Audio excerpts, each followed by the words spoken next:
আপনাৰ বাবে কতো সংঘ বিচাৰি নাপালো মহাৰাজ আমি আপনাৰ বাবে কতো সংঘ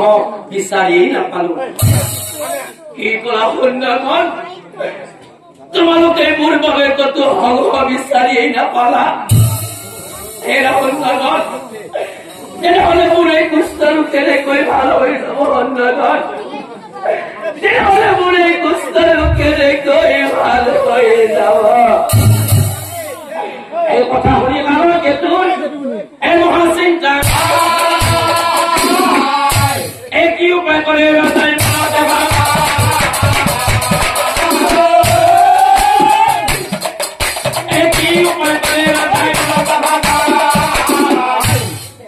ৰজাই মনে মনে ভাবে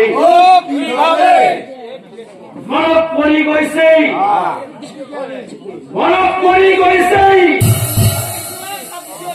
ইমান দিনে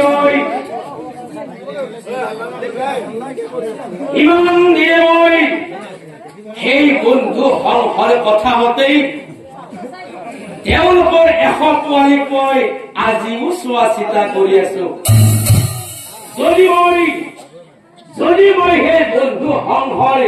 সেই 100 পোৱালী প্ৰতিদিনে মই এটাকৈ 100 দিন ভক্ষণ কৰি যাওঁ তেতিয়াহ'লে দেখোন মোৰ এই কুষ্ঠ ৰোগ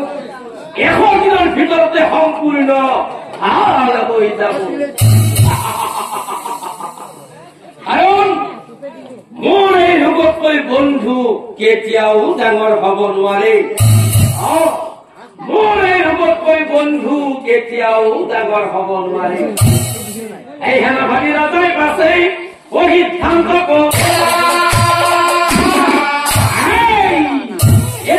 কৰি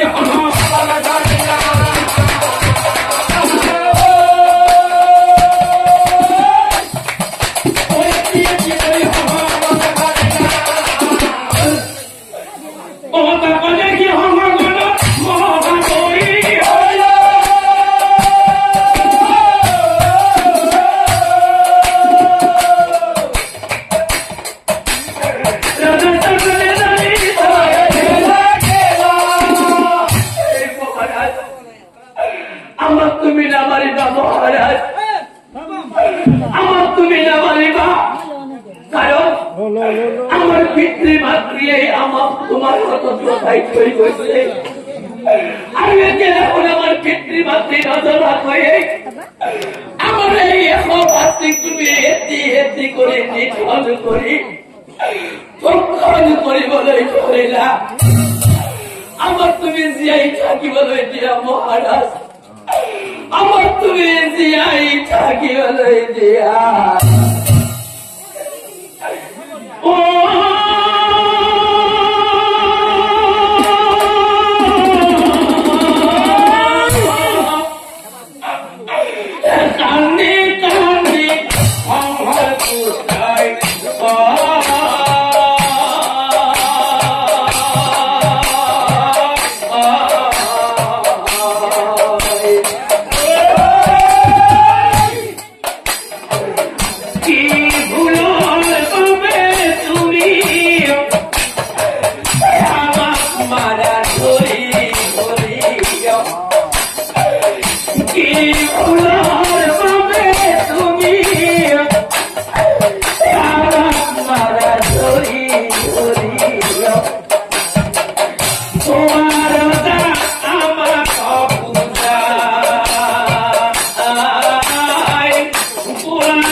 পোৱালি প্ৰতিদিনে এটাকৈ ভক্ষণ কৰি যোৱাৰ পিছত সেই কালকেতু ৰজাৰ কুষ্ঠৰোগ 100 দিনৰ ভিতৰতে সম্পূৰ্ণ ভাল হৈ গল। এনেকৈ পাতল দেখিলে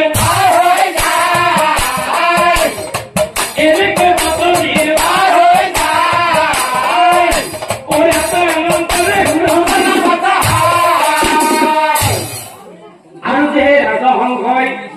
তেওঁলোকৰ 100 পোৱালীক সেই ৰজাৰ হাতত গতাই থৈ ভ্ৰমণলৈ গৈছিল আৰু সেই ৰাজহংসই ভ্ৰমণ শেষ কৰি বাৰু কি কৰিলে ও ঘূৰিয়া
বহুদিন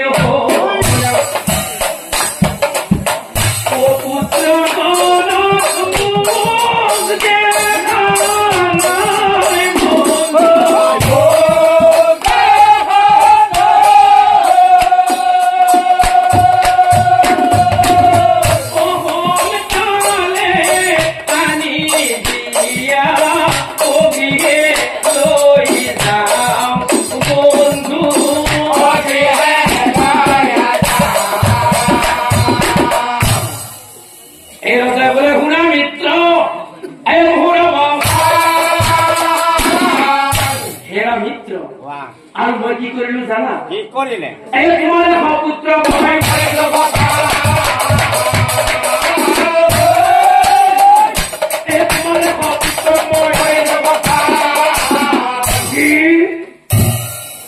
কি কৰা মিত্ৰ তুমি আমাৰ এই সন্তানক ভক্ষণ কৰিলা কিয় কিয় মিত্ৰ কিয় তুমি আমাক কথা কৈ তুমি আমাৰ এই সন্তানক ভক্ষণ কৰিলা কিয় মিত্ৰ কিয় তুমি আমাক কথা কৈ তুমি আমাৰ সন্তানক ভক্ষণ কৰিলা আজি মই বুজি পালো যে ৰক্ষক ভক্ষক হব পাৰে ৰক্ষক যে ভক্ষক হব পাৰে